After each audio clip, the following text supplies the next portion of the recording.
Good afternoon and welcome to the B. Andrews Radio Show. It is so great to have you with us. We're enjoying a cup of coffee here today. Of course, you know, we say that all the time, but it really is true. I have a cup right here in my hand. It is 1/3 full. I don't know how low your cup is, but hurry up, grab you a cup. We're going to get into our radio show today. Coming to you from central Wisconsin. This is the B. Andrews Radio Show because B. Andrews is a band, but that's our band name. I'm Eric Hambrock over on this side, and over on the other side is... me, John. Hi, John. How you doing today? I'm doing good. Good. The sun is shining. The sky is blue. It hasn't been for quite a few days. I know. Five cloudy days we have spent here in central Wisconsin. It started last Thursday. The clouds rolled in. We have not seen the sun in 5 days. And boom, get up this morning. And they've been telling us for the past 2 days, it's going to be an incredibly sunshiny day on Tuesday. It's just going to be a lot of sun. And I got up to see the sunrise this morning. Not true. I was up, but I didn't get up to see it. I was just totally... It's out there. It's somewhere. Yeah, and I got up and rolls over and pulls the blankets back. I did. This is the thought that went through me. It went through my brain. They lied to me. And so I just, it's like the sun isn't up. And so that's what I told Miriam this morning. And we're just kind of laying there in bed, kind of that mindless early morning talking. And, that couples do when you first wake up. And are you awake? Are you awake? Well, I am now. The sun isn't shining. I couldn't tell. My eyes weren't open. The weatherman said that the sun was supposed to be shining. He lied to us. I mean, that's all the comment that I had. But anyway, by the way, before we get started in the show, I want to give a shout out to Rochelle. We were online. She was on our Facebook page, checking some things out and sending us some, what was she doing? Oh, she was reporting on a prayer request that she had given to us, somebody that she's in contact with, and I dare not say names and put it out there for privacy's sake, but was just letting me know that God was answering prayer, that this lady was able to come home from the hospital. The doctors found out what the problem was, and that's just really encouraging that when you somebody asks you to pray for somebody and you do that. And so shout out to Rochelle. Thank you for sharing your prayer requests with us. And just to let other people know that if you would like to connect with us in some way, shape, or form, one of the things that we use our Facebook page is to connect with people. Lots of times there have been people that have asked us to pray for them, pray for a situation going on. Hey, that's part of our ministry. That's what we do as a band. We'll pray for you. So feel free to share that. Also, feel free to leave a comment on something we have. I put up a new poll today. Today we're going to be talking about manhood or being a gentleman. What does that really mean? What does that look like? Expectations.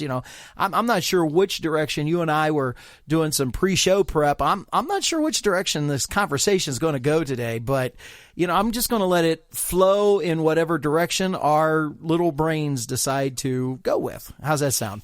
Our very little brains. Actually, I think I have a story that'll go along with this. A cute little story. A cute little story. Go ahead.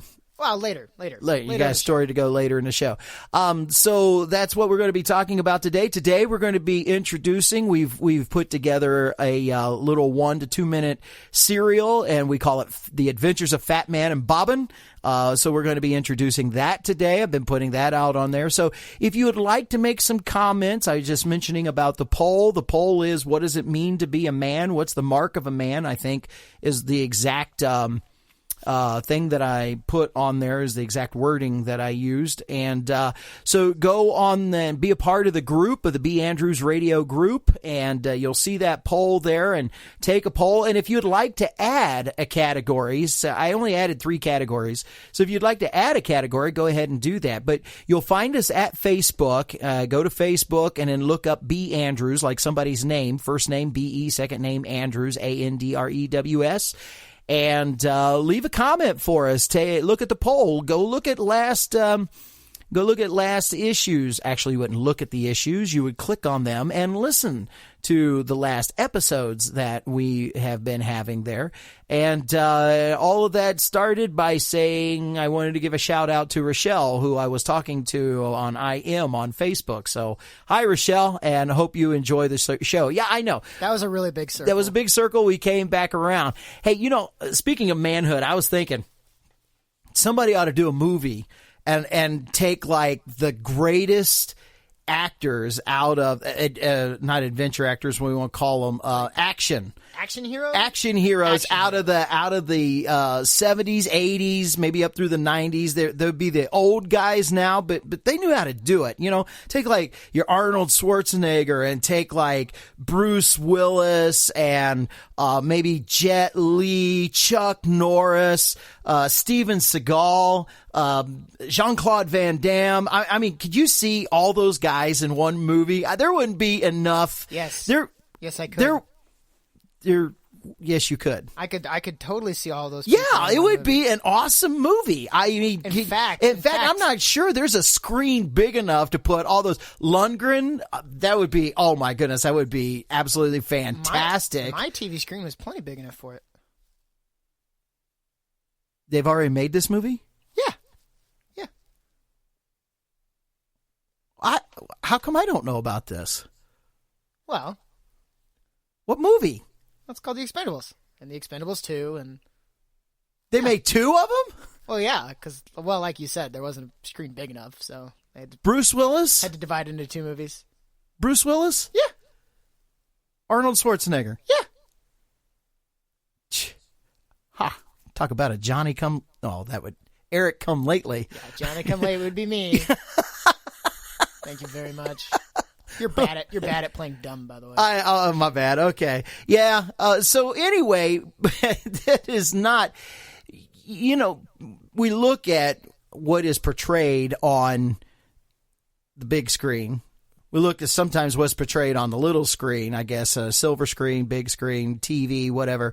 And we think this is giving us our modern portrayal of what manhood really is and what it means to be a guy, a dude, and so forth. And big guns and bigger explosions. Yeah, there you go. I mean, what dude out there doesn't like an explosion? I think that's pretty universal. It's definitely a guy thing. I know some gals that like big explosions too. Kaboom, woo! But fireworks. I mean, a fireworks display is just a bunch of explosions. It's a bunch of explosions, and quite a crowd comes out to see the fireworks. Okay, so that's what we got. But being a man, which is what we really wanted to talk about today, is so much more than machoism, muscles, really helps. I mean, if you're going to be able to do, some masculinity things here. You mean masculine things? No. I'm going superlative masculinity. That's not superlative. That would be masculinist. Be superlative. I am the masculinist. Yeah, it's just most masculine. Okay, for all my English people out, I'm really sorry. I do know a thing or two. I promise. I guess because he's writing a book. I guess we already established that we have little brains, so it's okay. I like that. Most masculine. No, I like masculinist. Masculinist. Yeah. You know what? Let's make a fragrance and call it masculinest. No. It would be musculinest. Ew. Anyway, would that be like musky? Musk, like in musk, or like muscular? Like so that would be like musk with a K, or yes, like musk with a K, musculinest. It even sounds French, man. Come on. Okay, time to move on. All right. So, I mean, that's what makes a great fragrance. It has to have a French name. So, anyway. It smells good because it's French. Absolutely. So, anyway, you don't want to know what's in it. Illegal in 49 states. Anyway, but that's not what makes makes a man. And that's kind of the stuff that we want to get to. We're laughing here at the moment, and we hope to laugh a little bit more because there's some pretty ridiculous things that are being portrayed in movies about, hey, there's what a man is, you know. You got those movie scenes where the explosion goes off and the guy doesn't look at it. He just, why? Because he's cool. I mean, Dwayne "The Rock" Johnson, kaboom! His shirt goes flaring across because of the wind blowing from the explosion. But what? He doesn't blink. What's that movie where he's doing the peck pops? Oh, Journey to the Center of the Earth. I think it's just called Journey to. Oh, okay. Yeah, and he's trying to teach that kid that being a man, do peck pops, and he goes, "Throw a berry at me." I don't know if you've ever seen that or not. I'm sure you could probably just get the scene on YouTube. Yeah, I'm sure. So if you've never seen that movie, I mean, he's trying to teach this young kid just, if you want to impress this girl, you got to be a man. Do this, do peck pops, and of course Dwayne "The Rock" Johnson is just this giant muscle, and he's able to move each one of his pecs individually, and the kid throws a little berry at him, and he does a peck pop and bounces the berry off of his chest, and it's funny, good for a movie, I guess. I think your point is it's frivolous. It's ridiculous in really what makes a man. But nonetheless, it puts a mental image in the back of dudes' heads that go, why can't I look like Dwayne "The Rock" Johnson? Well, because I'm not 6'4". Well, on that story I mentioned, right? So what people think of as to be a man. I'm a mentor with an organization called RFK, and kind of like Big Brothers Big Sisters. And so I'm with my mentee. We went to the Y. And, we were hanging out. So we're getting, there's the public showers, where you exit, kind of rinse off the chlorines, we're getting rinsed off and everything. And he's getting ready to run out. And I'm like, hey man, dry off a little bit, before you just go running out there. You're going to drip all over the floor and everything. And so he's like, oh, you're right. So he takes the towel and he's toweling himself off and everything. And then he's like, oh, and then we can wear our towels like this. And he drapes the towel around his neck, and he says, like men. So I guess that's his idea of what men do. Yeah, okay. Where did he get that picture? Probably from his dad, Okay. From his dad. But we have the same kind of thing in magazines and so forth. I picked up an article out of all places, GQ. Oh, yeah. Okay. Gentleman's Quarterly. Quarterly. Yes, that's right. With the U in there. Yeah, Gentleman's Quarterly. And they asked, this is at the beginning of 2017, they do an annual poll. And what they ask is what are manly issues or coming up in your current year, so for 2017. And question number 22, I didn't get an opportunity to copy down all of them, but question number 22 in the poll really caught my eye, and it says the question was, what are you not comfortable discussing with other men? And the number one thing that was reported out of I think there were 400 at this time people that had responded to their poll. And the number one says, not really anything. It just depends on who it is. So basically, and by the way, this is in Australia. This is their Australian division. Oh. And so really what you would really say is, as long as he's a mate, I can talk with him about anything. So sounds good. Yeah. Okay. Number two. I mean, right? I don't know. Right. Something Australian. Right. Okay. Well, mates. We be mates. So anyway, the number two is life, and number three is fears for the future. Fears for the future. So, what's our time that we got left over there? It's as much time as you want, technically. Oh, I got as much time. Well, let me finish out this list before we go to our break. And number 1, 2, 3, 4 is spectrum of sexuality and crying in public. Those matched. For things they what? Could. Or what are you not comfortable discussing with other men? They're not comfortable in discussing life. They're not comfortable in discussing fears for the future. They're not comfortable in discussing the spectrum of sexuality and crying in public. They're not comfortable with discussing achievements. They're not comfortable in discussing I am comfortable to discuss anything depending on the circumstances. That was actually number 6. Number 7, not comfortable in discussing emotions and personal problems. Number 7, I am comfortable discussing everything with my closest 2 mates. Number 8, not comfortable in discussing relationships. And number 9, personal failures. And number 10, not comfortable in displaying... Oh... Not comfortable in displaying the last 10 answers. That one came off. I must have chopped off number 10. So anyway, 3 of the top 10 is that I have no problem discussing as long as it's with my closest friends. And then all the other ones pop up. Number 2, not comfortable in discussing life. Not comfortable in discussing fears. Fears of the future. Or the spectrum of sexuality or crying in public.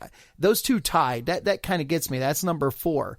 But then, number 6, I am comfortable to discuss anything depending on the circumstances. And number 8, I am comfortable discussing everything with my closest 2 mates. So 1, 6, and 8 says, yeah, I can discuss anything as long as I know the other person. So we got some other things that we're going to talk about manhood and hopefully have a little bit of fun. So we're going to take a break. I got to refill my coffee cup. How about you? I'm sure you do. So why don't you go do that and come on back and join us here at the B. Andrews Radio Show. As we begin our story, we find our heroes in the grand ballroom of the Gotham Waldorf Grand Hotel, Astoria, where a dastardly deed has been committed against the quintessential queen of Quindar. Magnificent monarch, Fat Man! The Queen of Quindar has been iced! In the face! At her own birthday party! My fat eyes tell me that it's not just any icing, Bobbin. Stepping closer to the Queen of Quindor, Fat Man takes a sample of icing from her nose.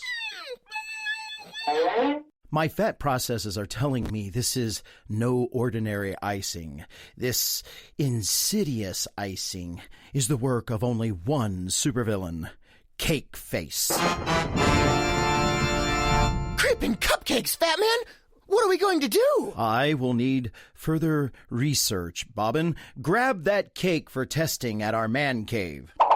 Now, off to the Trans-Fatmobile. Adipose-filled amigos uncover the culinary clue that will lead them to their fiendish foe. Join us next time when we hear Bobbin say... Scoffing scones, Fat Man! Why does this cake taste so good? That, Bobbin, is the taste of evil. Now cut me another piece.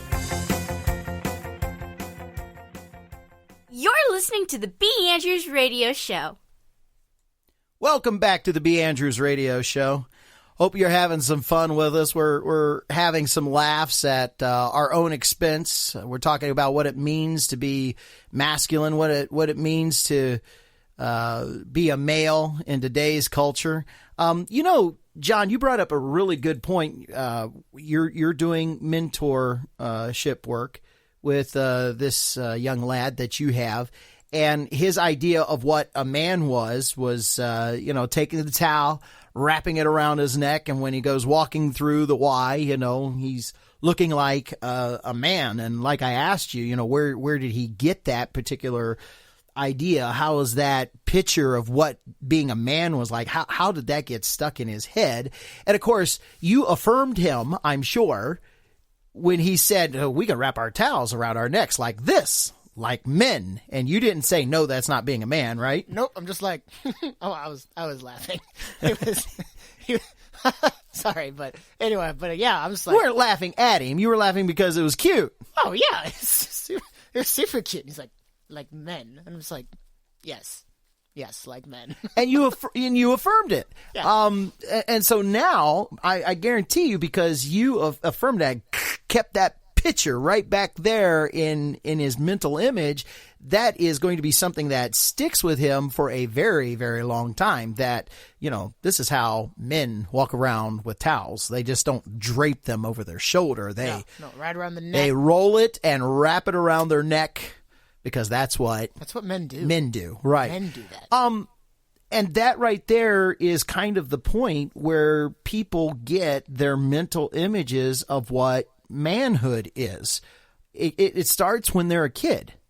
It starts from when they're a child, and who puts that idea into the back of their heads? Who does that? I know with my guys, one of the things that I have always. You mean me? Well, you're one of my guys. I've got two other guys, okay? So there's three of you. And you know this to be a fact, that there are times, when the ladies and the whole family goes out shopping and we're going through the mall, I grabbed you guys, and what did we do? We went to the men's shop. We went to the men's end of the store. We went to where the coats and the ties were, and if they had some of the finer accessories. So we looked at tie clips and tie bars, and we looked at cufflinks, ties, tie colors, pocket scarves, and how do you do that? And these are the kinds of things that we did, because I wanted to promote to you what it meant to not just the finer things, but a gentleman's point of view and a gentleman's style. And so we would also go down and do other things, try on hats. And do things with hats. We would also go and take a look at different kinds of socks and what do you like? And we would even do underwear every now and then. And I would tell you, no, I don't like those, because on Sunday afternoon, those start getting really hot, that kind of stuff. But I mean, stuff that when it's just us guys around, that's what we talk about and what we like. I would assume, I don't know what the ladies are doing. They're off into their section, but this is the guy stuff. And so we would look at hats, and then we would look at shoes. And then there's different times I would say, hey, let's go look at sunglasses and do things like that and try these on. And then we would talk about the different kinds of sunglasses that there were. And these are Polaroid and what Polaroid glasses do. And polarized. Well, they're polarized. Yeah. Sorry. Polaroid's a brand. These sunglasses are polarized, and these have this particular twinge and so forth. And that would be the kind of stuff that we would do. And work clothes and work boots. Yeah, and that kind of stuff. And why these pockets are on here and what you use them for. They're actually beneficial and all that other kind of stuff. But, just didn't leave that to you. It's that kind of stuff that we talk about and we say the same thing about when we're standing around. And I'm sure that you've always heard, because I was taught by my dad that, so when we're standing around and we have other chatter, different things kind of come up and things we talk about, like, hey, if you're a gentleman, there's one thing you don't do. You don't talk about your love life with other people unless you're asking for advice, but you don't kiss and tell. Your love life, excuse me, your love life is your love life, and it's between you and that extra special person, and you don't talk about that. And the things that are between the two of you are very close and intimate, and you keep it between the two of you. You don't talk about your paycheck. Your paycheck is your paycheck. This is and part of being a man, know how to handle yourself, because when you talk about your paycheck, you can cause problems at where you work. Maybe your supervisor, your boss is throwing a little bit of extra money your way, and because they like you, but they're not going to tell somebody else, and so they're trying to keep you and do those kinds of things. Or maybe you're getting gypped, whatever. And I mean, it's up to you to check your pay stub and find out that you're getting what you're getting. But what you don't do is is talk about your paycheck with other people. May come across as braggadocious, as maybe you keep those things private and to yourself. Those are little tidbits that I learned about being a gentleman. I learned about carrying a wallet. Sounds, yeah.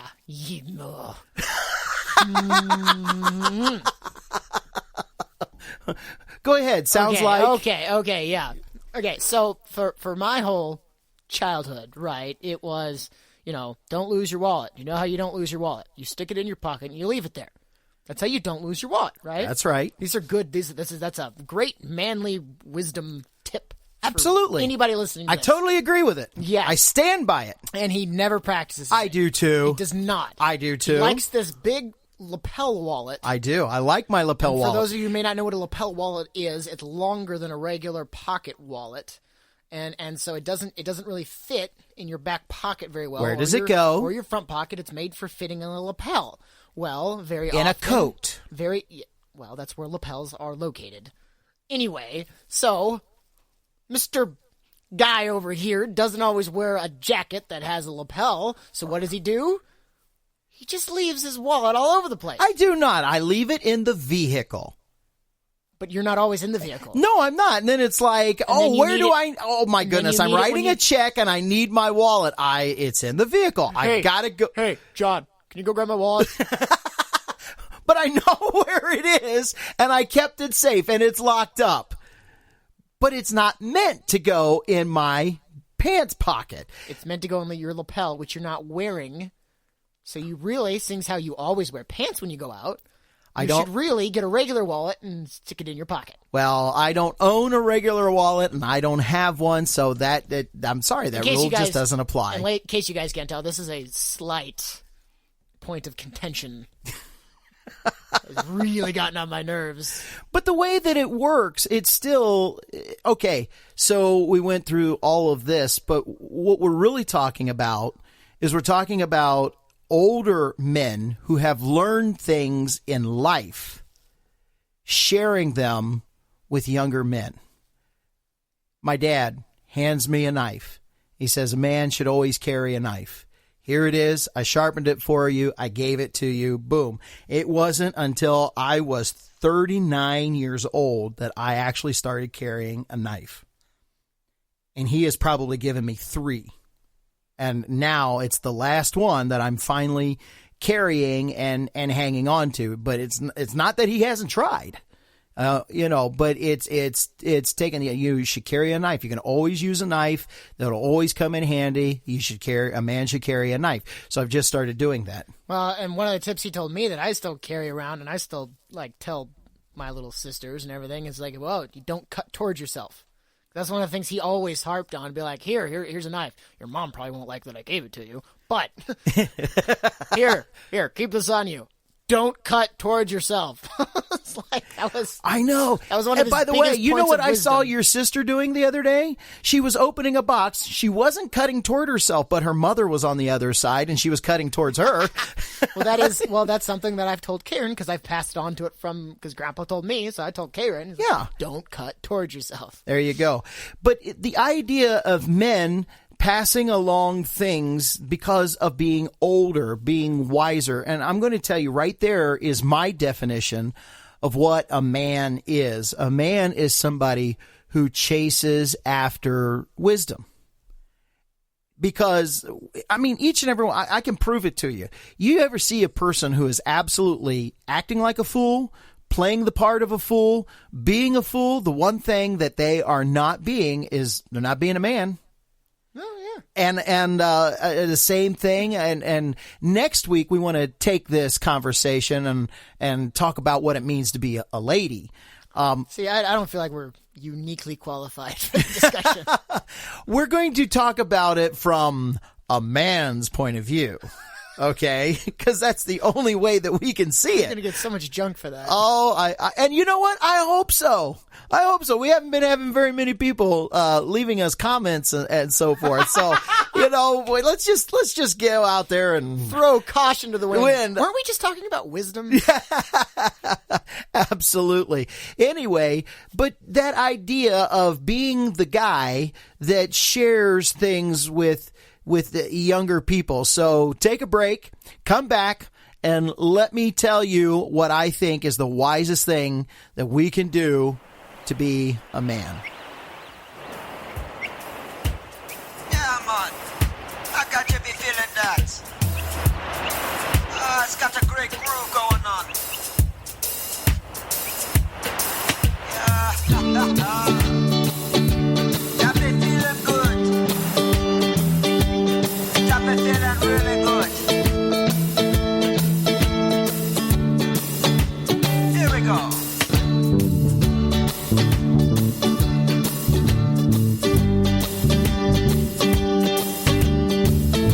I'm just sitting here and enjoying the shit.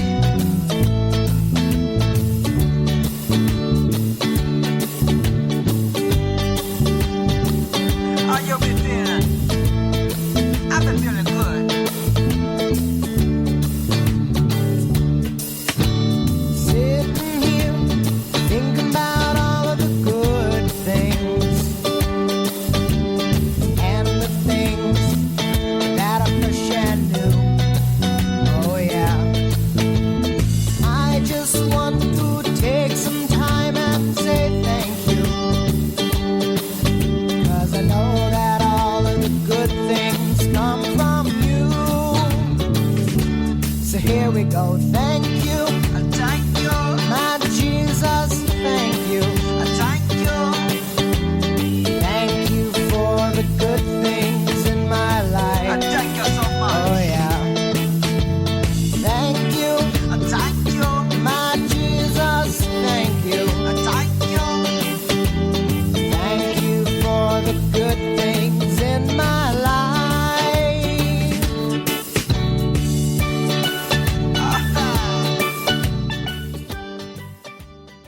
The fake sponsor for today's show is the Clown Car Shuttle Service. Need a ride? Call the Clown Car Shuttle Service. Single rider passes are available or pack it in our discounted group rate. If you fit, then you ship. Just call the Clown Car Shuttle Service. This past week, excuse me, this past week, I had a opportunity to do a memorial service, and it's a bit sad and so forth. So let me kind of explain the situation on the memorial service.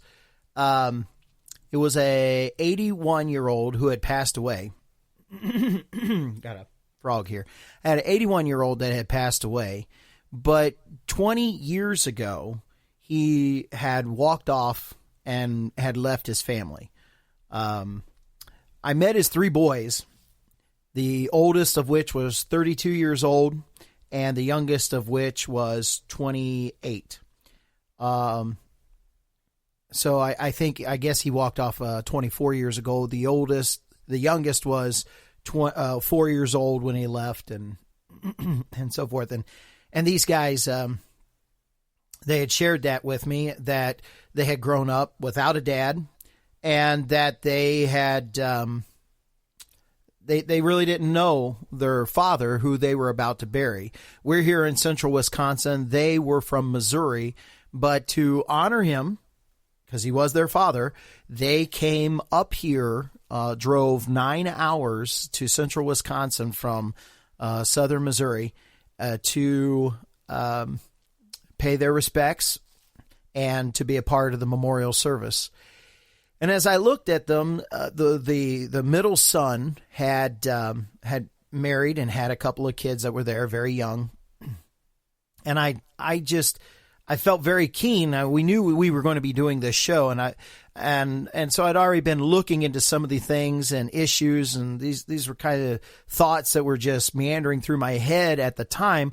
I didn't know that in preparation for the show and what we were going to be talking about today, that I would actually run into a real life situation where I would be applying this wisdom. But I ran into the show. I didn't run into the show. I ran into these people, and it really broke my heart that these three boys had grown up without a dad. And so this is how I started a conversation with them. I said to them, life is short. is what I have found out, and that there's not really a whole lot of time. So I don't want to mix words, guys. As a pastor and a minister of the gospel of Jesus Christ, I just want to share with you a truth that I think would be invaluable for you to have for the rest of your life. And I looked at the middle son, and I said to him, these are your kids. I said, you know, the greatest thing that you can pass along, he had 2 boys and a girl. I said, the greatest thing that you could pass along to your kids is your faith. But you got to have a faith to pass along to them in order to pass a faith along. All right, that's not incredibly deep, but you can't pass along something you ain't got. That was my point. And I was trying to be soft with saying it, but yet just come right out and say it. And so I asked him, I said, guys, are any of you attending church anywhere? Are you doing anything? And they kind of hung their heads a little bit, and all of them kind of nodded and said, no. And we used to go as kids, but we don't go to church now. And I said, guys, you know, you have everything in your life you want. You can acquire all different kinds of things. You can gain wealth. You can gain land. You can gain all kinds of things. But when you die, you're not going to take any of that stuff with you. And what are your kids going to do with it when you're gone? Destroy it, tear it up, sell it to somebody else, whatever. You know, that stuff's all tangible. It won't last. If you want something that's eternal, that'll help your kids live life, you got to give them faith. You got to give and the one true faith in Jesus Christ. That's the only thing that's going to last forever. And you can try to surround them with all other kinds of things, and there's going to be all other kinds of stuff that's going to try to fill a void in their life. They're going to buy boats, lands, houses, go on vacations. Some of them may end up having multiple relationships, multiple wives, maybe only stick with one, but all of them, because we're humans, are going to strive and try to find something to fill a void in our life. And that the only thing that fills that void is a relationship with Jesus Christ. And Dad, you're the guy that needs to show your son what that really, really is. And that's the place that he's going to learn it. A lot of people look at us preachers and are like, well, man, you need to get out there and help save the world. You need to get out there and work at reaching people for Jesus. But I'm going to tell you, if every father would choose to be a man, understand that he has a soul and he is responsible for it, and that he needs to take care of his soul, and that the greatest gift, the greatest thing that he could ever do for his son is to show his son, his children, that I am a man and God has made me spiritual. Son, this is how to be spiritual, the best way that I know how, and lead their sons into that. That is what it means to be a man. And that's what I've come down to learn. And I've got my son sitting across from me looking at me, but I can tell you with all my heart, that is what I have devoted my life to do with all 3 of my sons. And to be honest with you, I still devote my life to do that with my daughters, because the guy that they're going to choose in their life is going to have to be a man like me. I set the standard for the person who they're going to choose.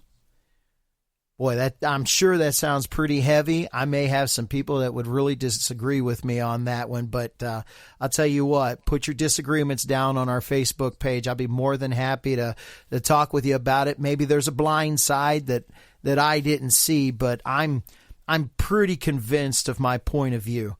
I'm pretty convinced of it. You'd have to really do something else to unconvince me of it. So I tell you what, we're going to take a break. Think about what I just said, and grab a cup of coffee, contemplate it. We're going to play a little music, finish filling up our cups, and come back and talk about it ourselves. God bless you. You're listening to the B. Andrews Radio Show.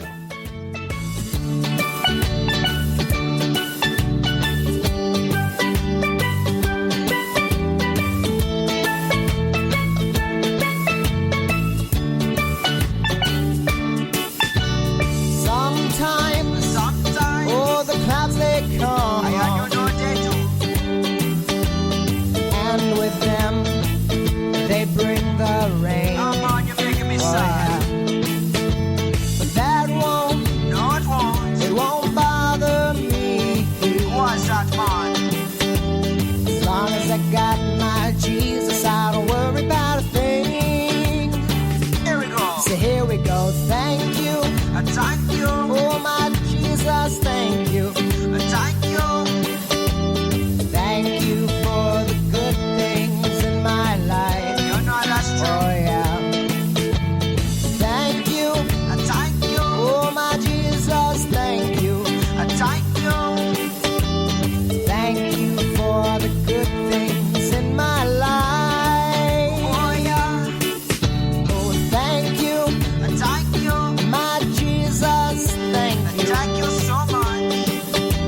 sure do want to thank you for being with us today. We're going to wrap up our radio show here and with a concluding thought, and that is that today's young men seem to have an opinion that being spiritual is sissified. And I'm not sure where they got that, except that when we look at the example that it's the older generation that teaches them how to think, how to feel, what real manhood is, I would have to say then that us older guys have told our younger guys that being spiritual is being a sissy. That's the only place they had to get it from somewhere. They are getting it from a lot of places, but just as John affirmed his young mentee, is it called a mentee? Okay. Just as John affirmed his mentee that taking your towel and putting it around your neck is being like men, when guys come up with this idea that, our young men come up with this idea that, being spiritual that's sissy stuff, I'm afraid that they've got way too many other guys older than them that are affirming them that, that's right. That's it. You know, being a man is having your first beer. Being a man is, having multiple relationships or multiple girlfriends, or being a man is these different things. No, being a man is knowing who is your God, worshiping him, honoring him, and living your life in accordance with him. I found this scripture in Ecclesiastes. It says, it's the very last two verses. It says, "Here now is my final conclusion. Fear God and obey his commands, for this is everyone's duty. God will judge us for everything we do, including every secret thing, whether good or bad." You've been listening to the B. Andrews Radio Show, and we want to invite you back next Tuesday to hear our next episode. This is episode 8, episode 9, next Tuesday. Thanks for being with us. God bless, and we'll see you here next Tuesday. Bye, everybody.